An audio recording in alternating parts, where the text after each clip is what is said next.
What's up, everybody? It's Cook again from One Last Try. I am here again, as usual, as always, joined by Bino and Griebs, my lovely, lovely sidekicks for this Resident Evil Village playthrough. How you Lovely, guys eh? doing tonight? Yes, 3 times. I'm lovely. You Doing guys okay? fantastic. Perfect. So we just wrapped up our playthrough of the Village the other day, and I guess we all have some pretty good thoughts on it. We want to do a video to just review the game, I guess, essentially kind of talk about what we thought about it, how it was like to play, how it was like to watch it, and we are putting this down in our YouTube channel. I think to start, it's kind of. go ahead, Bino. I was going to say, it's become our standard to do a review and discussion video after each of our Let's Play games, Yeah, and this is just the next in line.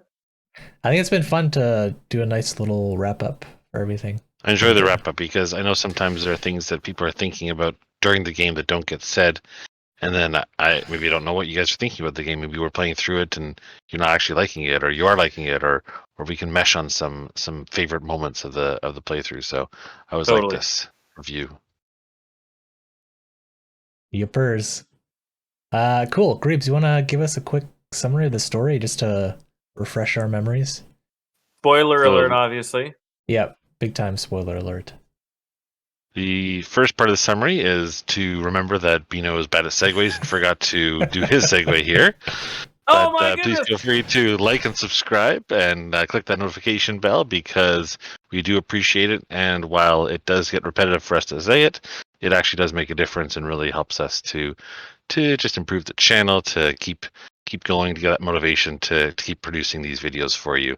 Especially if you notice the new content around our review page here with the colors and the layouts. So Oh, our new please stage. continue. It's our new set. It's our new set. Our new set, it's new stage, exactly. So please feel free to continue supporting us that way, and we will continue supporting you with new videos. That's right. I heard a little birdie told me that if we can get to 100 subscribers, Griebs is going to cut his hair. Well, this is going to go for a while. Yeah. So side fact, once the pandemic started a year and a bit ago, I said, hey, if I don't need to be on camera, which I don't for my work, I'm going to keep it going and see what happens. And it's been going ever since. So I'm, as of next week, on 16 months. Wow, Crazy. that's insane. It is. So back to Resident Evil 8, which is the real reason you're here. Hopefully, maybe. So to summarize the story, I'm not going to really touch on RE7 at all. RE8 really starts off with a big bang. Ethan and his daughter get kidnapped after Mia gets shot right in front of him. And it actually happens to be Chris Redfield that does the shooting, which we can recognize from previous RE iterations. Ethan and Rose are taken away, and Ethan's transport crashes, where he finds himself in this Siberian kind of, or Norwegian, or some type of cold European village where he starts getting be attacked by werewolves or these type of lichen type things. And so he winds up being taken to Miranda. She has 4 little henchmen that sort of are with her at all times. And this is where we get introduced to them at first. She tasks Heisenberg with killing us, and he does not succeed. We escape, and then we start to follow each of those henchmen to go after them and take a part of Rose, who Rose is the baby. And this part I didn't quite understand. Like, she was turned into a vial or like a container of some sort. Like, one of them was her like feet, and one was her torso, one was her head. Maybe after the recap, you guys can sort of help me out understand how that happened exactly. But anyway, so we go through in order, and first we defeat Lady Dimitrescu, who's like a vampire lady, and her 3 daughters. And then we defeat Donna Beneviento, who's a little creepy doll controlling type girl. And then there's a character named Moreau, who's like a fish that we beat.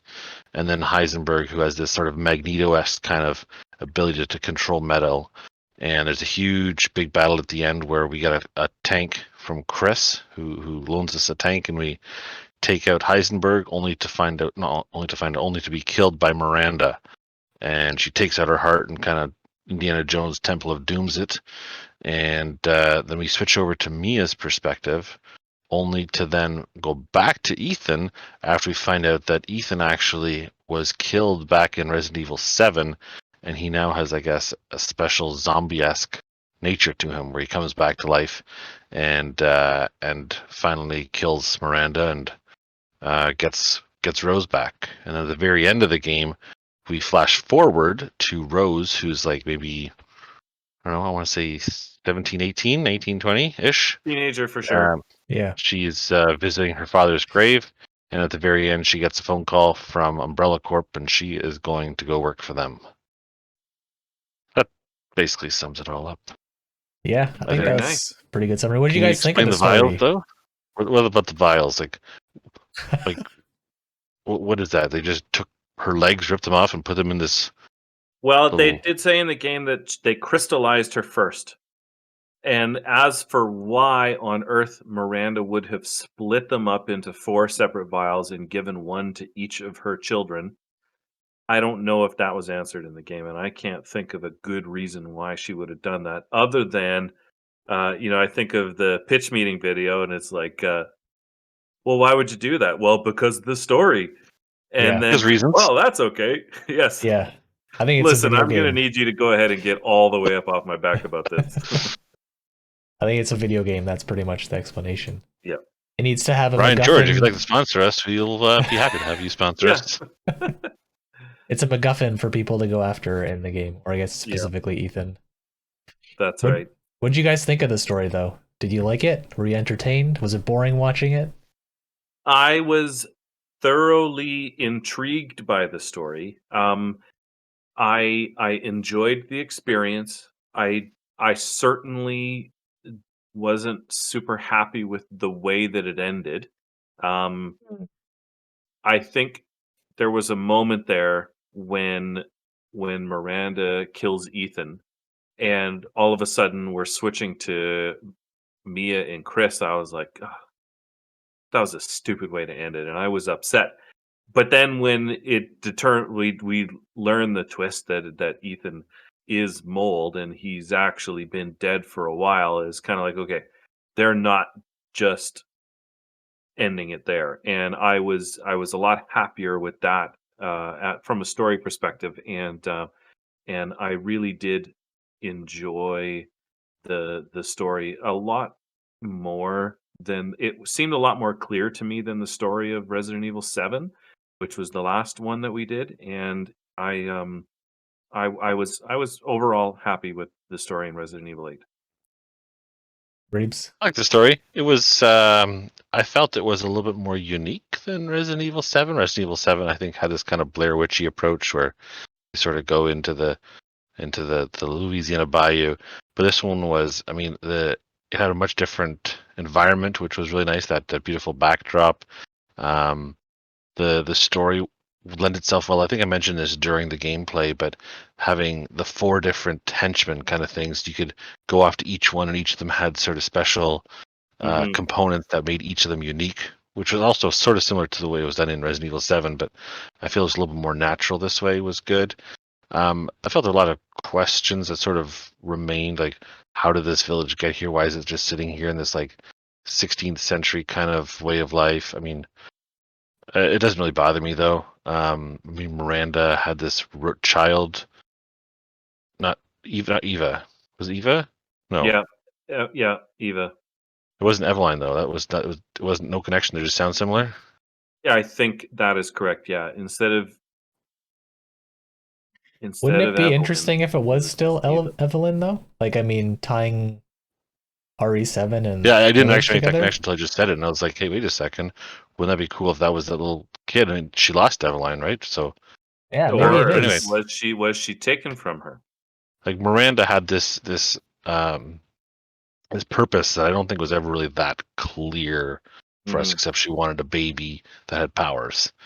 But I mean, that didn't really detract too much from the story for me. I know the story had a lot of fun little shocking moments, definitely between the opening scene of Mia getting shot And then throughout the game, things like Ethan's hand getting cut off, and then him just being like, "Oh, let me just reattach it." And I mean that scene also makes a lot more sense once you know the end of the game, where you do find out that he is a little zombie Ethan. I like the story quite a bit. I thought it did exactly what it needed to. Like, don't turn it into a movie. It's not going to play well as a movie, but as a game, it does exactly what you want it to do. Yep. Yeah, I thought it was fun. I think I guess the main purpose of the story in a game is to make it so that you can do fun stuff. And we got to do fun stuff. I think I like fighting. I guess the first castle fighting Dimitrescu was fun. And then I thought that the creepiest part of the game was actually going into that doll maker's house. Yep. Then Benvenuto. That was fun too. Yeah. That was probably the scariest part of the game. I don't think this game was actually very scary besides that. Like there was like no jump scares, not much in terms of frightening atmosphere. Like everything was too well lit, too wide open to not really have that sense of fear. And also like tons of weapons. Like I had a gun pretty early and a shotgun like fast, especially compared to Resident I remember Evil 7, we commented, right? we're like, "Hey, what? Shotgun already?" Yeah, so I think that kind of removed from the fear. But like I guess in terms of the stories, to me it was more of like a good way to actually just move along the game. I didn't really think that, similar to what you guys are saying, it doesn't stand alone as like a really good story that you would just like watch a movie of, but it was good for the purposes of the game, I think. Yep. What about like any other questions? So like the stupidity of like the baby being split into like 4 different things so that you could fight 4 different bosses. Like was there anything else that like really stood out as being dumb, or just any remaining One thing I questions? didn't like was that we built this big scene coming to the finale with Heisenberg, and I was really looking forward to it because everything that he had done previously had been very cool. And I felt that by throwing a tank at him and then him turning into this weird magnet monster metal guy was just sort of disservice to what we had seen leading up to him. So, and that being the finale, also I was a little bit disappointed. I feel, I mean, you never really know, but if I were to rank the 4 henchmen, I would be like Moreau, Creepy Doll, Lady Dimitrescu, or like she sort of commanded the room a little bit better. And so I'd almost make her like the finale person with that type of battles that they had. But I mean, I know it has got to be this big thing at the very end, so I'm fine with the way they ended it. But it was just a little bit too much.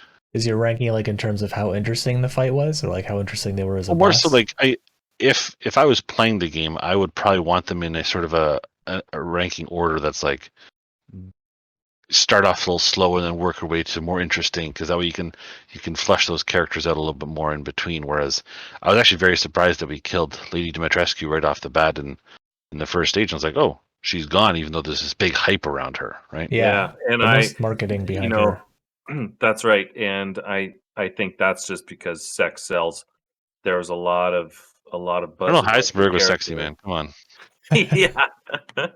I think that's the reason why she was so popular, is because she was uh, a a sex symbol to most of the guys that are out there making content for these games, and that's what they made a big deal of. And it, in terms of her power as a monster, she was absolutely more powerful than Beneviento, and she felt more powerful than Moreau as well. Um, I feel like maybe Heisenberg did have the most powerful power of all, so he was rightly in the final sub boss phase, but I completely agree with you that that fight with him in the tank was totally underwhelming.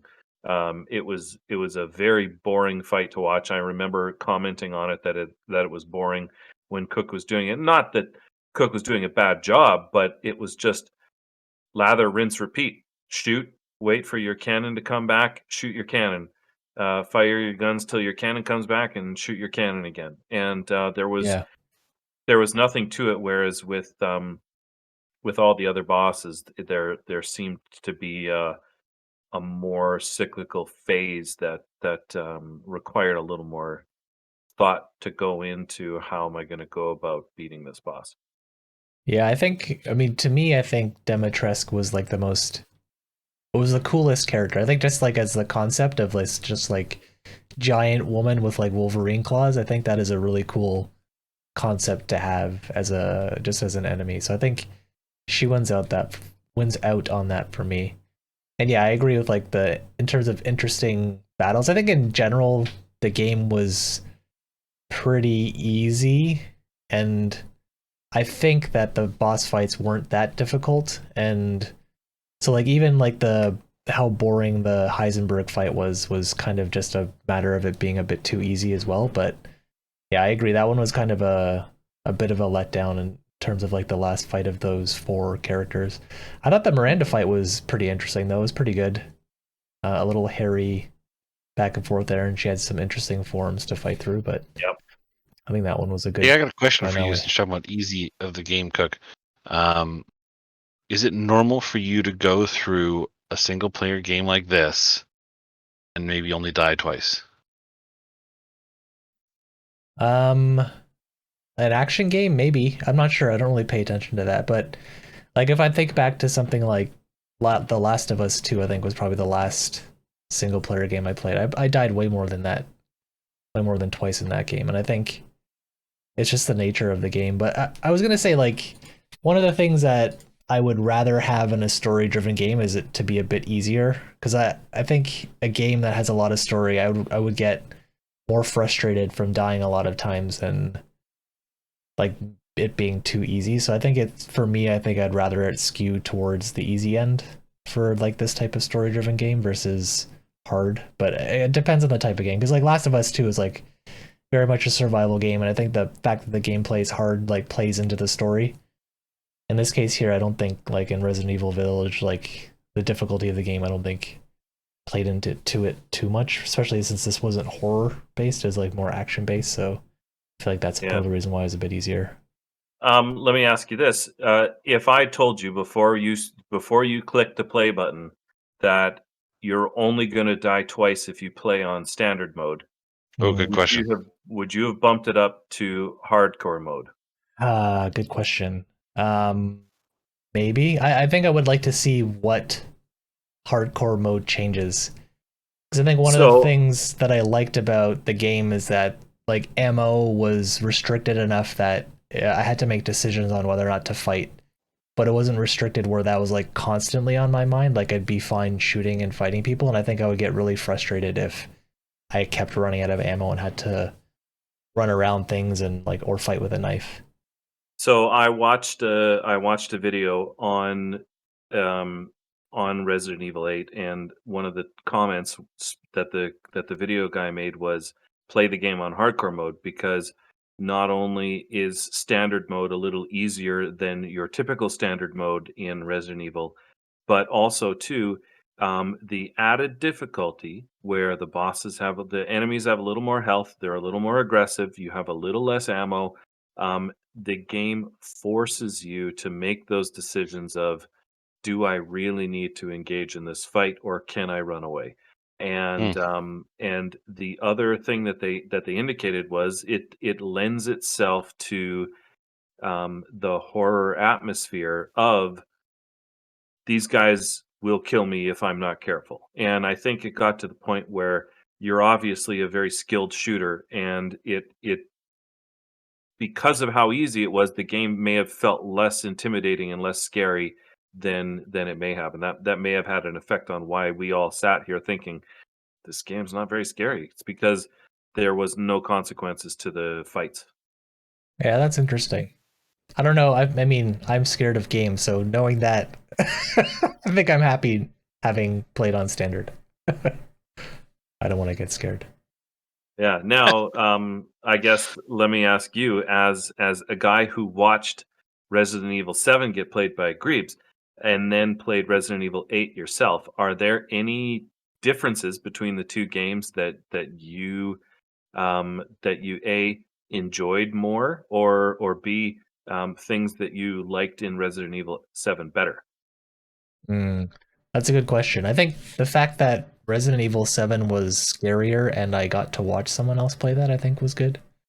I think to me the highlight, or I guess the best thing out of both games was that escape room.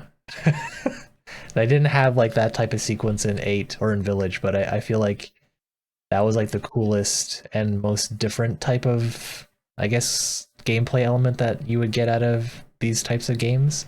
Mm-hmm. So to me, I think that aspect, I wish there was something like more puzzly like that in Village, but Village just skewed way more heavily towards action. And I think that the fact that you got those guns earlier just really set the tone that you're going to be shooting a lot in this, more so than getting scared of things. Yeah, I and don't know if I solving can even think puzzles. of any puzzle really related elements at all in. Well, I think the closest thing that we had to a puzzle, like the escape room, was when we found the Mia doll Yeah. in Beneviento's house, where we had to investigate the doll and open up this limb to find this symbol, and then go find it in the house and rearrange the movie clips. That's That true. to me, I think, That was was my favorite part of the game, was when Cook was doing that, and I really enjoyed that part, especially too because Cook was getting creeped out, and I could push those buttons to, "Oh, Cook, you gotta go over here. Don't be afraid of that.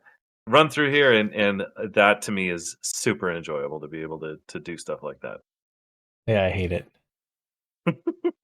But yeah, I think I agree. That in general, I think Resident Evil 7 had like more of those traditional, or I guess no, not even traditional, but just more puzzly aspects to it that I found to be interesting from a gameplay Yep. perspective. And this is just way more action.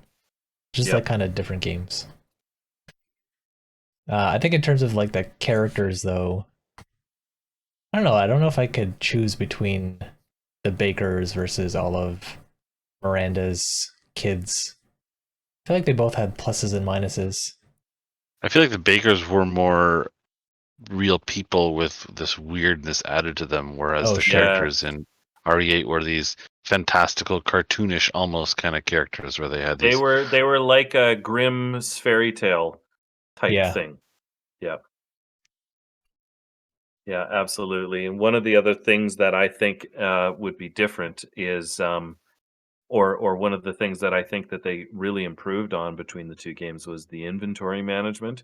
Um, I know right away we all commented, "Wow, this inventory system is way better." Not only do you have more physical space, but you all key items don't take up physical space. Yes, They go to their own slots, which is a huge space saver. I remember having to watch Griebs battle that inventory management system in Resident Evil 7. do we bring this with Was us, or do we leave it in the storage room and then Yes, run back exactly. and get it? And If we could take the inventory system from Resident Evil 8 and put it in Resident Evil 7, I think Resident Evil 7 gets a 5 out of 5 for me. And that's, I think, one of the things that they did really well with this game was that improvement alone. Yeah, I wonder how much of that was because they thought that the inventory system in 7 didn't work well. Because, I mean, inventory system in Resident Evil has been pretty consistent from the beginning. This is like, 7 was like how it typically works, where you have limited space, you have to move things in and out of like this storage area.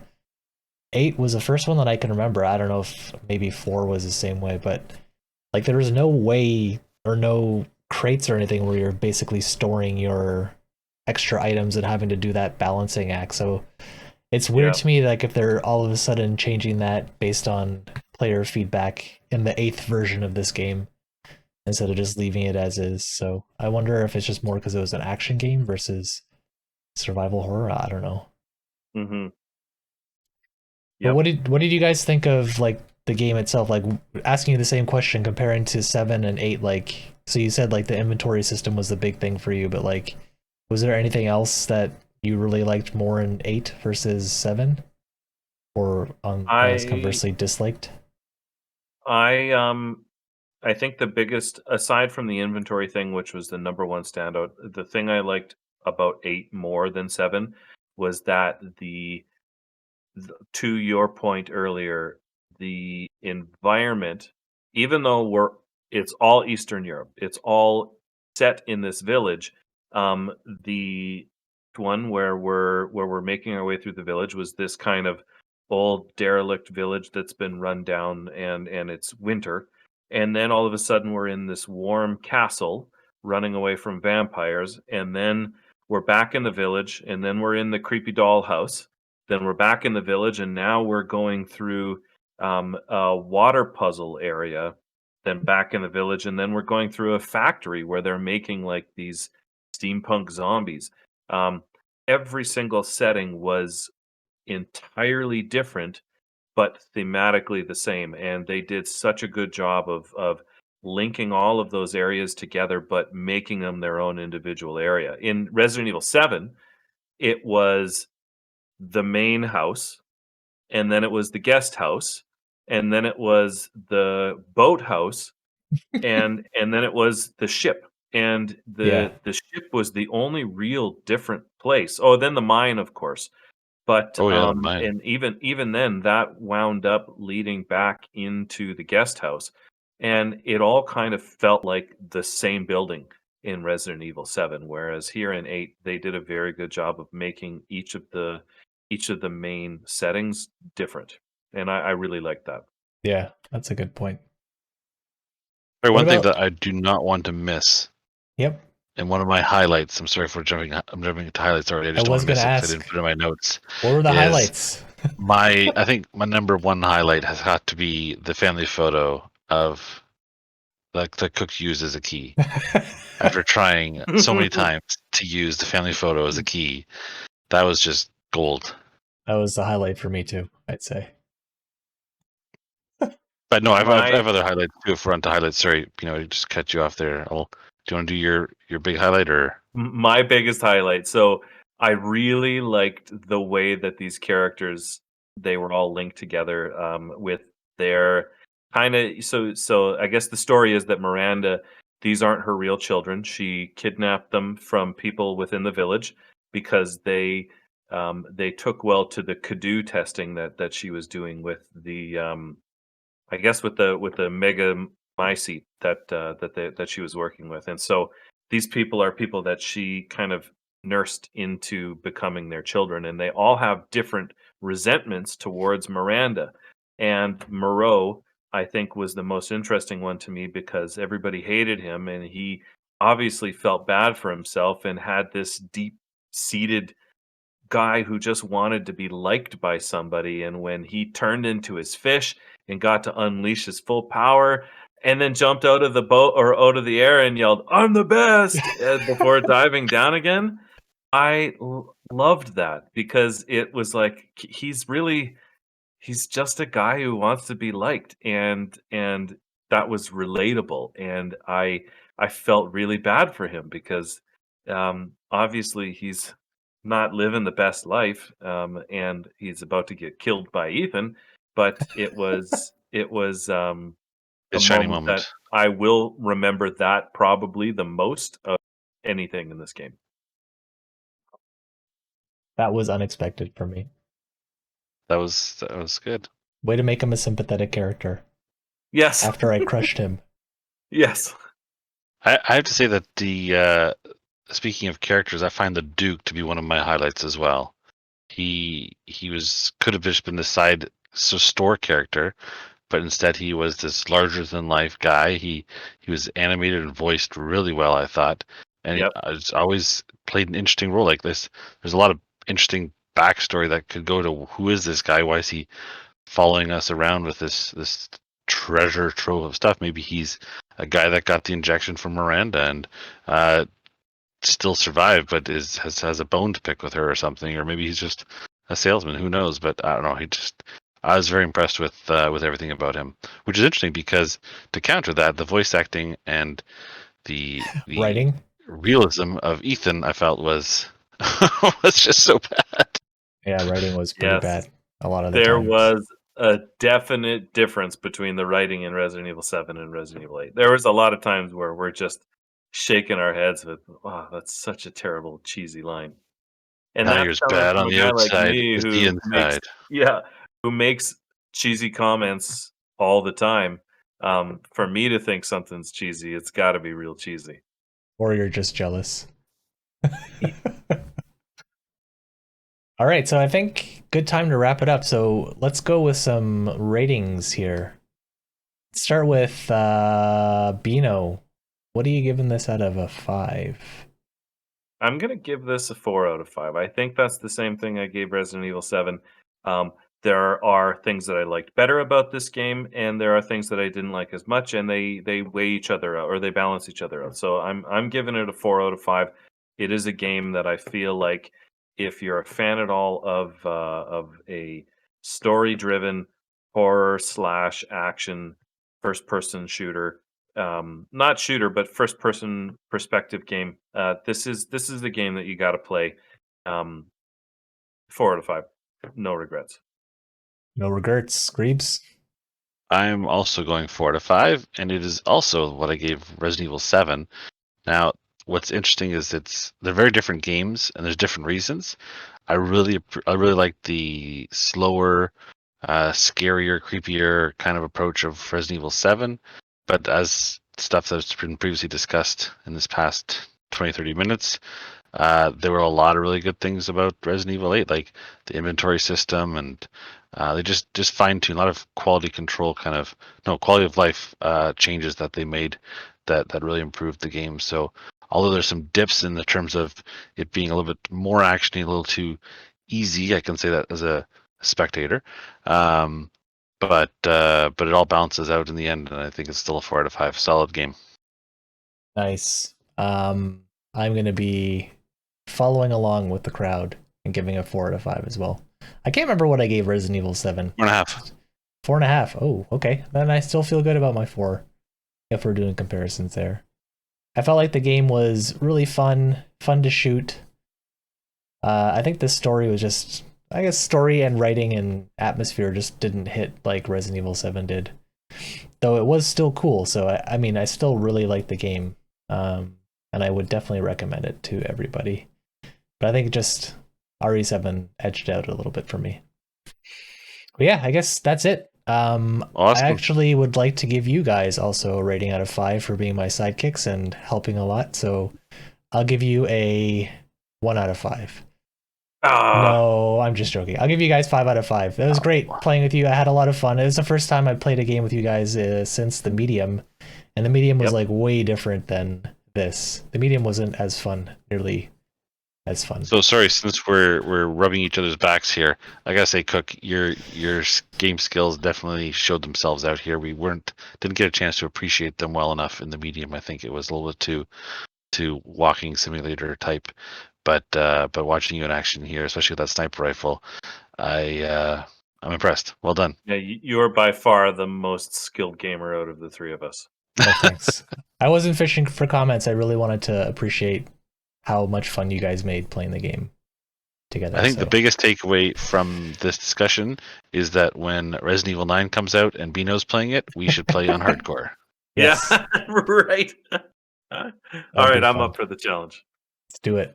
So in 3 years, once one last try is hit, 5 million subscribers on YouTube. Awesome. And we'll have you going. You'll have the biggest audience to watch that's going to be watching you. That'll be perfect. Awesome. Well, since I missed my segue, let me do the final goodbyes. So everybody out there, thank you very much for sticking with us to the end here. Thanks for watching us play Resident Evil 8 Village, and thanks for staying with our channel and continuing on our journey. And as always, please hit that like and subscribe button and ring that notification bell. Very simple things to do, but they do help a lot. And every time somebody subscribes to the channel, it's another little indicator that people are enjoying what we're doing, and it helps us continue on and keep making videos. So thanks again, and let's sign off and have a good night. Good night, everyone. Good night. Later.